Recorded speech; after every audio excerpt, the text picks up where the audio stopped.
Olá! Bora conversar sobre um assunto bem forte hoje. Vamos analisar essa ideia de que certos conceitos sobre ser homem são, na verdade, uma espécie de performance. Sabe, como se existisse um roteiro que é passado de geração em geração. Um roteiro que dita o que é força, o que é sucesso e principalmente o que deve ser mantido em silêncio.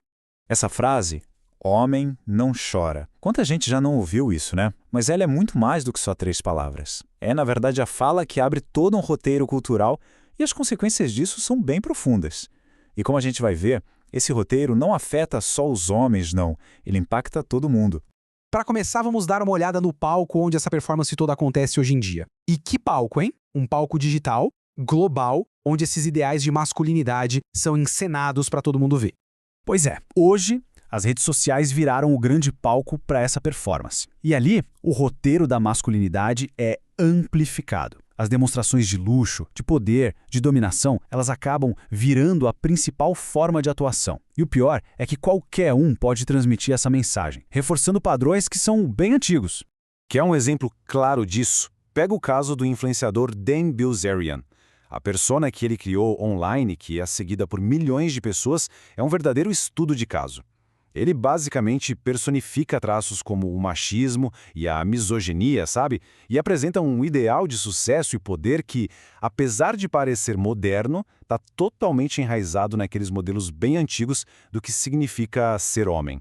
Tá, mas por que essa performance convence tanta gente? Pra gente entender isso de verdade, a gente precisa sair do palco e dar uma olhada no roteiro em si, nas ideias que sustentam esses padrões todos. Primeiro, uma coisa fundamental: não existe uma masculinidade só. Existem masculinidades no plural. Essa ideia de que tem um jeito certo de ser homem, um modelo único, já caiu por terra. Ser homem tem significados diferentes para grupos diferentes em épocas diferentes. Simples assim. Então, de onde que vem o padrão que todo mundo conhece? A resposta está no conceito de masculinidade hegemônica. E o ponto central aqui, olha só que interessante, não é que essa seja a forma mais comum de ser homem. Pelo contrário, ela é a mais valorizada. É o ideal. É a régua que a sociedade usa para definir o sucesso masculino e que, ao mesmo tempo, acaba legitimando a subordinação das mulheres. E só para deixar tudo bem claro, é bom a gente diferenciar 3 termos que andam juntos. A hegemônica é esse ideal social que a gente falou. A tóxica já está mais ligada a comportamentos violentos, sejam eles físicos ou psicológicos. E a frágil, bom, essa se refere àquela necessidade constante de ficar reafirmando a própria masculinidade por medo de não se encaixar no padrão hegemônico. Elas estão super conectadas, mas não são a mesma coisa. Ok, agora que a gente entendeu a teoria por trás do modelo, vamos ver as consequências disso na vida real, na prática, especialmente na saúde dos homens. Para conseguir manter esse ideal de masculinidade, o roteiro exige algumas coisas. Não chorar, não parecer fraco, não ter medo. Resumindo, não demonstrar emoções. E é isso que cria o que os pesquisadores chamam de cultura do silêncio emocional. E o impacto dessa cultura é gigante. Uma pesquisa do Instituto Papo de Homem mostrou um dado impressionante. 7 em cada 10 homens dizem que aprenderam, na infância e na adolescência, a não demonstrar nenhum tipo de fragilidade. E esse número ganha muita força com essa citação aqui de um entrevistado num estudo da Berenice Bento. Ele descreve o medo de falar sobre insegurança dizendo que se um homem fala o que sente, ele está colocando a própria cabeça para ser cortada. Isso dá uma dimensão da intensidade dessa pressão social, né?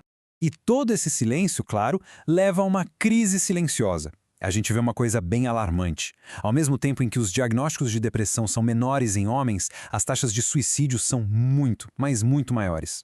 Isso indica basicamente um subdiagnóstico gigantesco, que é resultado direto dessa resistência em reconhecer o sofrimento e procurar ajuda. Só que os custos não são só individuais, não.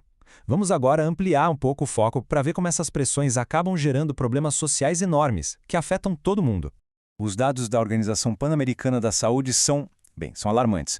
As 3 principais causas de morte de homens nas Américas estão ligadas diretamente a comportamentos de risco associados a essa masculinidade.